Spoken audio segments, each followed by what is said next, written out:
ISPR ने यह कहा है कि चीन की फौज ने अफवाज पाकिस्तान को वैक्सीन का अतिया दिया और पाक फौज ने चीनी फौज की अतिया करदा वैक्सीन हेल्थ वर्कर्स दे दी है। चूंकि साइनोफार्म वैक्सीन के 60 साल से ज्यादा उम्र के अफराद में कुछ साइड इफेक्ट्स की निशानदेही फैसल सुल्तान साहब ने की थी, तो क्या उसके बाद कोई दूसरी वैक्सीन है जो 60 साल से ज्यादा उम्र के लोगों को लगाई जा सकती है? कहा जाता है कि अभी तक पाकिस्तान ने ऑर्डर कुछ नहीं किया, यह हमें जो कुछ मिल रहा है यह हमें अतिया या फिर तोहफतन ही दिया जा रहा है।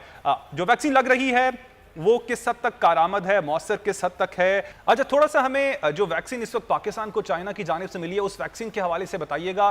किस हद तक ये मौसर है वैक्सीन, इस पे किस हद तक रिसर्च हो चुकी है अब तक, और क्या जितनी रिसर्च हुई है अभी तक दुनिया में वैक्सीन पर वो काफ़ी है? देखिए, इस वैक्सीन की तहकीक इसी वजह से ड्रैप ने जो अप्रूवल दी है वो 60 से कम उम्र वाले लोगों के लिए अभी दी है, एंड यही हम हेल्थ केयर वर्कर्स को दे रहे हैं जिनकी एज 60 ज्यादा है। उसके लिए हम लोग जो नेक्स्ट वैक्सीन आ रही है एस्ट्राजेनेका प्रॉब्ली उसको तरजीह देंगे। मगर अभी तक जितनी तहकीक भी है उसके मुताबिक इसके जो एफिकेसी है वो तकरीबन 70 to 80% तक तो है। ठीक है, हमारे साथ ही रहेगा फैसल अजीज खान साहब से भी पूछ लेते हैं कुछ इसका जो सियासी अमल दखल है उस हवाले से। फैसल साहब, मैंने इंट्रो में भी बात की कि पाकिस्तान की हुकूमत की जानिब से ऑर्डर कुछ नहीं किया गया, इसको क्या समझते हैं? पाकिस्तान के पास फंड्स नहीं है, इस चीज़ को सीरियस नहीं ले रहा, कैसे इसको देखते हैं? देखिए, बहुत इंपॉर्टेंट सिनेरियो पाकिस्तान में डेवलप हो गया। पाकिस्तान में हेल्थ सेक्टर बहुत पसमानदा था। कोविड की वजह से हमें एक अपॉर्चुनिटी थी कि हम हेल्थ सिस्टम को अपग्रेड कर लें और इसको फोकस मिल गया। तो सिंध में, पंजाब में, केपी में, बलूचिस्तान में, आज़ाद कश्मीर में, गिलगित-बल्तिस्तान में एक अपॉर्चुनिटी थी कि हम अपनी हेल्थ टीम्स को, डॉक्टर्स को, पैरामेडिकल स्टाफ को इसको अपग्रेड कर लें और चीज़ों को बेहतर कर लें। उसमें हम कितना कामयाब हुए और ये वाला फेज़ कि हम उनको कितना बचाने में कामयाब होंगे, क्योंकि वैक्सीनेशन यहां से होगी। और तीसरा ये कि हेल्थ के शोबे में सबसे ज्यादा करप्शन है एजुकेशन के बाद, कि जो सरकारी दवाएं होती हैं वो फरोख्त हो जाती है, पता नहीं चलता टेंडर का, इसका उसका। तो ट्रांसपेरेंसी, क्योंकि फोकस गवर्नमेंट का आ गया, इंटरनेशनल बॉडीज का आ गया, तो ट्रांसपेरेंसी वाला साइकिल इसके अंदर आ जाए। डॉक्टर साहब भी मेरा ख्याल इससे अग्री करेंगे। सिंध के अंदर तो दवाएं खाली जाती है, पता नहीं चलता, सरकारी अस्पतालों के अंदर होती नहीं है, जानवर घूम रहे होते हैं। अभी रिसेंटली एक दादू के अस्पताल के अंदर भैंसे, घोड़े और कुत्ते जो है घूम रहे थे, वहां पे रिपोर्ट चली, उसके बाद हुकूमत ने एक्शन लिया।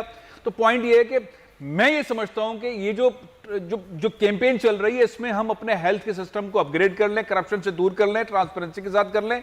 और बात का मामला है कि ये जो अतियात हमें मिल रहे हैं, गिफ्ट मिल रहे हैं, इनको सही तरह प्लेस कर लें, ये मार्केट में फरोख्त ना हो।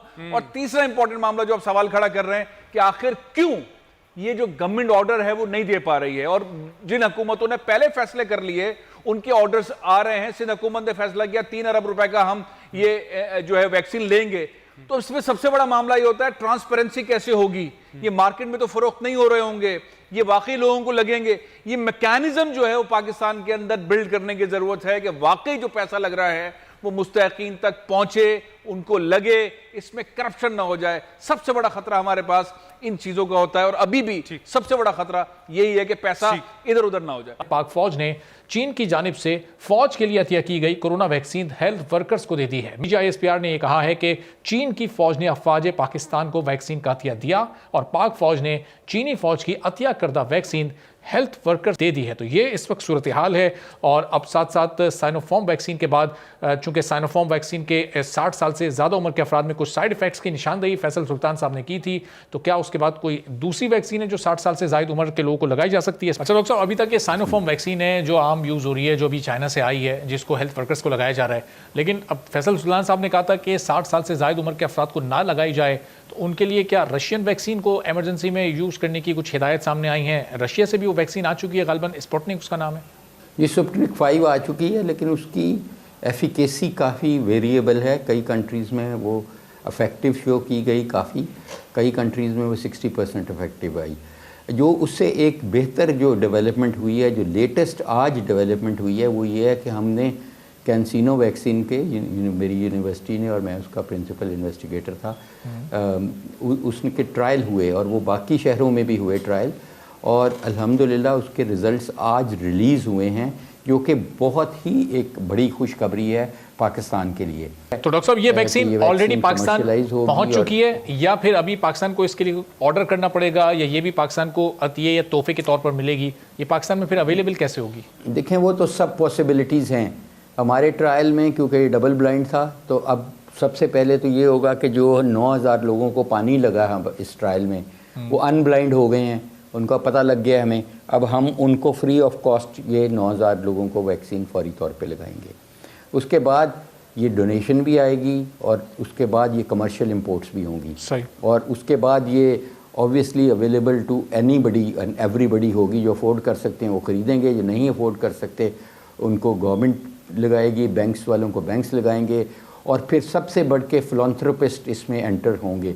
ऑलरेडी अल्हम्दुलिल्लाह जैज़ ने कहा है 1 मिलियन डोजेज़ वो लगाएगी, उन्होंने हमें कमिट किया है।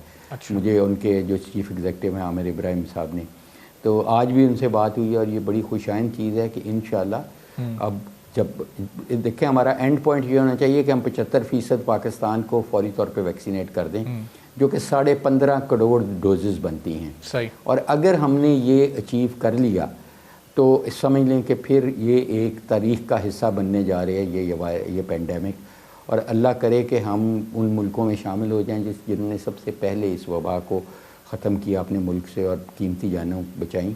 इस वक्त भी हर घंटे हम 3 से 4 जनाजे उठा रहे हैं।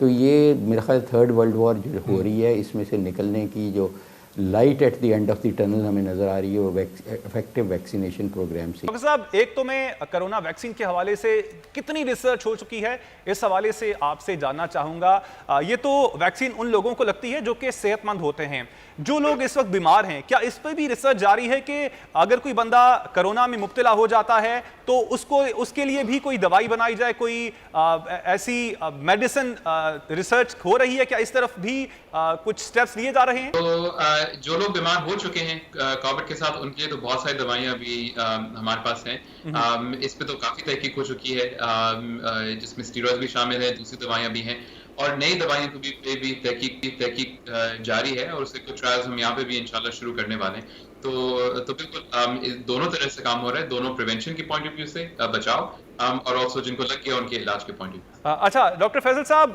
अब जो क्या नाम है, मेडिसिन तो एक जानिब हो गई, आपने बात कर दी, रिसर्च जो है पाकिस्तान में भी क्या वैक्सीन के हवाले से हो रही है? क्या पाकिस्तान फॉर्मूला दे सकता है चाइना से और पाकिस्तान में ही ये वैक्सीन डेवलप कर ली जाए, ऐसा कुछ मुमकिन है?